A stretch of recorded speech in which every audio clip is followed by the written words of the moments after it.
All right, I have emphasized this over and over again. By the way, welcome to Vegas. The decades-old assault charges, this is 36 years ago, against Professor Christine Ford. She's making allegations against Judge Kavanaugh. Of course, they must be taken seriously. Her story deserves to be told. And Republicans and President Trump, they have been treating this situation with the pure seriousness that it deserves. Now, the Judiciary Committee Chairman, Senator Grassley of Iowa, Senate Republicans, they've been doing everything they can do to accommodate Professor Ford. They have reopened the hearings. They've invited the professor to appear before Congress. They have offered a public hearing. They have offered a private hearing. They have reached out by phone, email, and more for background. They even offered to fly Senate staff anywhere within the United States to meet Ford for a private interview. So far, Professor Ford, her left-wing lawyer, have not agreed to any of this.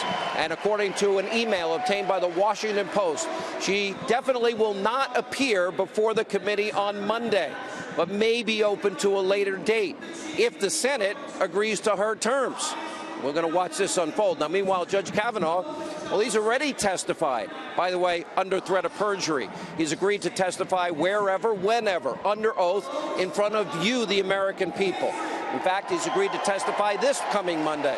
But Democrats don't seem to care. They have thrown a principle we hold so dear, due process, the presumption of innocence, out the window. They've already convicted Kavanaugh based on one allegation. And according to them and the mob rule by which many on the left are governed, Kavanaugh is guilty just by an accusation. This is dangerous for every American. And according to them, he has no right to be believed at all. Not even a right to be heard, according to Senator Gillibrand. No right of the presumption of innocence. This is not the American way. Watch this. The Senate shouldn't simply rely on hearing two conflicting accounts and decide, well, we're okay with not knowing, we're okay with the fact that we might be putting someone who committed attempted rape on the Supreme Court of the United States. I believe her. Listen, first of all, anybody who comes forward at this point to be prepared to testify in the United States Senate against someone who is being nominated to one of the most powerful positions in the United States government, that takes an extraordinary amount of courage. Not only do women like Dr. Ford, who bravely comes forward, need to be heard, but they need to be believed. They need to be believed. I just want to say to the men of this country, just shut up and step up. Do the right thing. Let me just say right at the outset, I believe Dr. Ford. I believe the survivor here. There's every reason to believe her. She has come forward courageously and bravely. I believe her. I stand with her. And do you hope she shows up on Monday? Do you hope that she testifies? I don't think she should be bullied into this scenario where it's a he said, she said. It's a sham hearing. And I don't think she should participate in it. They have all taken sides. They've all made a decision. They don't even want to give Judge Kavanaugh an opportunity to give his side, taking cues from their allies in the Democratic Party, the corrupt mainstream media in this country, in what is a disgusting, despicable display. They have now picked up their pitchforks, their torches, and they're convicting Judge Kavanaugh based on an accusation. No presumption of innocence from your left-wing destroy Trump media. Take a look. What you're seeing is this stealth intimidation campaign. I really think that's what's going on here, is to send a message to Professor Blasey that the world is aligning against you, or at least the power structure of the world is aligning against you. I am blown away. Before I saw this stuff, I'm like, oh, come on, what could be in this guy's yearbook? Like, little nonsense? This is sick stuff. Right. The devil's triangle in your yearbook forever and ever? These people in Congress right now, in that Senate Judiciary Committee, these white men, old, by the way, are not protecting women.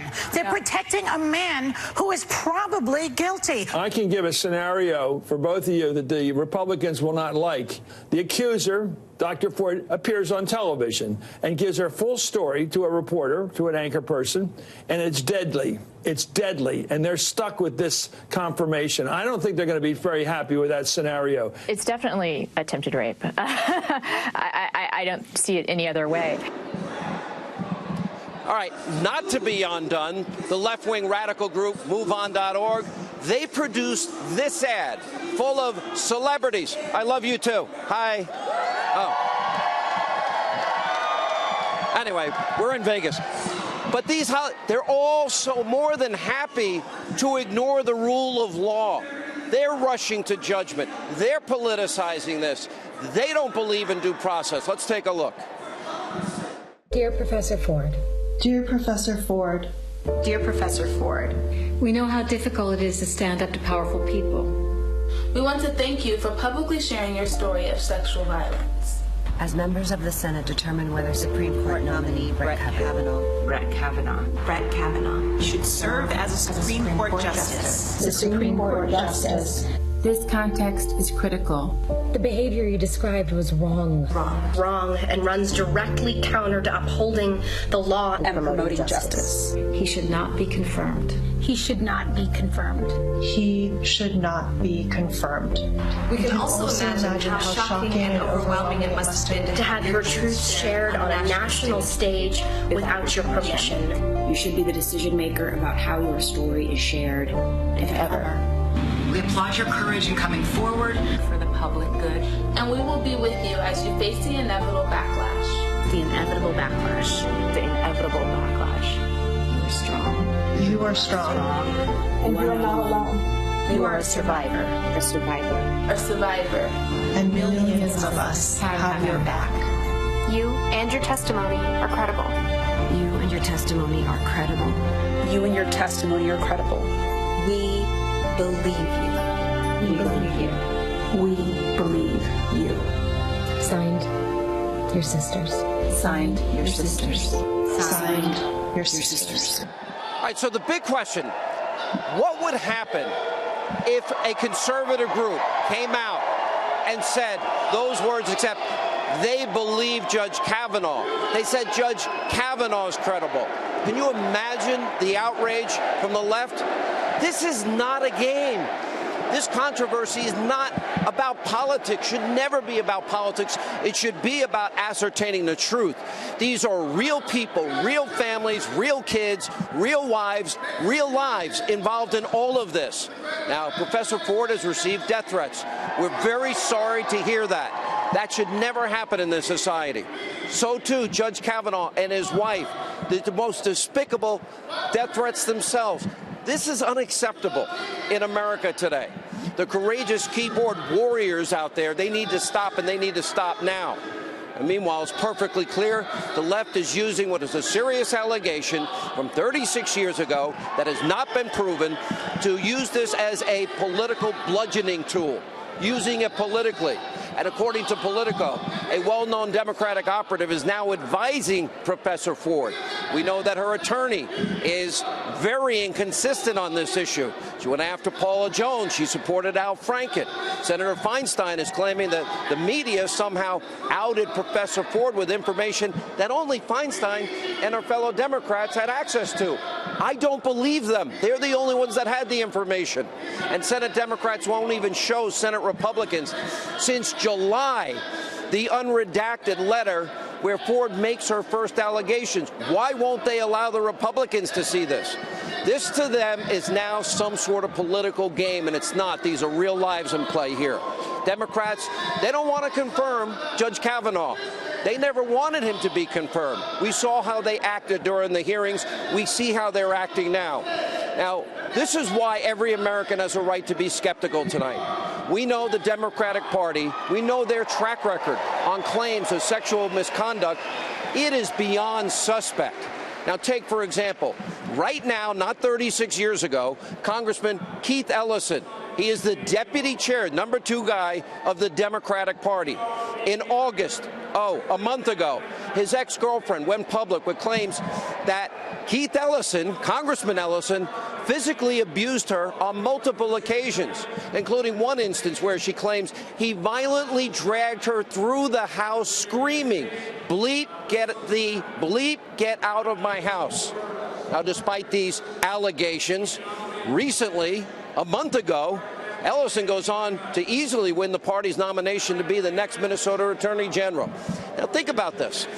She claims he physically and mentally abused her over and over again. And guess what? Prominent Democrats line up in support, believe Kavanaugh's accuser. You're hard-pressed to find any Democrats standing behind Ellison's ex-girlfriend. That proves its politics. I don't hear from Kirsten Gillibrand, haven't heard from Kamala Harris, haven't heard from Adam Shifty Schiff, virtually nobody. That means this is political. But there's more. Ellison's ex-girlfriend, she just tweeted that the entire Democratic Party, they wouldn't take her claims seriously, despite even a doctor's report indicating this abuse happened. Instead, she had to tweet out. The DNC smeared, threatened, and isolated her. And the DNC chairman, Tom Perez, well, he said that he's still proud that he made Ellison the deputy DNC chair. Do you not see the hypocrisy and double standard? So the DNC, Ellison, we've called them, they refuse to answer our repeated attempts for comment. Another Democrat that exposes a blatant double standard, he walks the halls of Congress. Look at him. There's Sherrod Brown of Ohio. Now take a look at this new political ad. It details the abuse allegations against him by his then wife. These are all court records. Take a listen. Now, Senator Sherrod Brown is facing his own Me Too movement from his past. These court records show sworn evidence that Brown's ex-wife accused him of abusing her. She said Brown assaulted her. A judge had to issue a restraining order. Later, she said Brown violated the court order, pushing, shoving, and bullying her. Brown claims it's a family matter, but his ex-wife, like other victims, has a right to be believed. This senator had to resign when evidence emerged he mistreated women. Why is Senator Brown different? Sorry, saying hi to people. So where are the Democrats? This is serious. Lining up against, I just got this thrown to me, by the way. Lining up against Senator Brown. This is a serious topic. Where are they? Now, without refuting any of those horrible claims, even his wife is supporting him politically, but that's up to her. But those court papers remain. Then you got Senator Cory Booker, Spartacus himself, gearing up clearly for a presidential run for the Democratic Party. 1992, he actually wrote a column in the Stanford Daily detailing how he groped a woman when he was a teenager with, quote, with the Top Gun slogan ringing in my head, I slowly reached for her breast. After having my hand pushed away, once I reached my mark. That's from Senator Booker, Spartacus, now calling on Kavanaugh's vote to be delayed. What a hypocrite. His office called the story a right-wing attack. Those were his words. And next up, how could you ever forget the most notorious sexual predator inside the Democratic Party, Bill Clinton himself? Here's what just a few of Bill Clinton's accusers had to say about the former president. Watch this. You described a scene where he was biting on your lip, and then when it was all over, he was leaving. Said, you better put some ice on that. Yeah, and casually put on his sunglasses and walked out the door. It was a terrible ordeal for me, and no woman should be subjected to it. But it was an assault. He assaulted you? Yes. He touched, grabbed, fondled, and kissed you against your will? Yes. And it's an allegation that is not made by one woman, it's made by multiple Many women. of us. I said, well, I may need to be going or something, and next thing you know, he pulled down he sat down, pulled down his pants, his whole everything, and he was exposed. And I said, I'm not that kind of girl, and I need to be getting back to my desk. You know what? She worked for Bill Clinton at the time. He dropped his pants, exposed himself, said kiss it. Juanita Broderick was about rape. Juanita Broderick said this week, where's my FBI investigation? All of these same senators feigning moral outrage, they said nothing in the case of Bill Clinton. In fact, he was beloved by most of his colleagues, many that are still in the Senate, despite what is a long, long, long track record of exposing himself, an allegation of rape, groping, grabbing, fondling, touching, kissing against a woman's will on the worst day of her life. Feinstein, Schumer, Dickey Durbin, the rest of them, so many other Democrats, they enthusiastically support everything Clinton, even voted against his impeachment. And they all thought the man that just heard described was perfectly fit to hold the highest office in the land, but not Judge Kavanaugh. One instance, one person, no evidence, nothing. from 36 years ago, and they rush to judgment. There's no due process.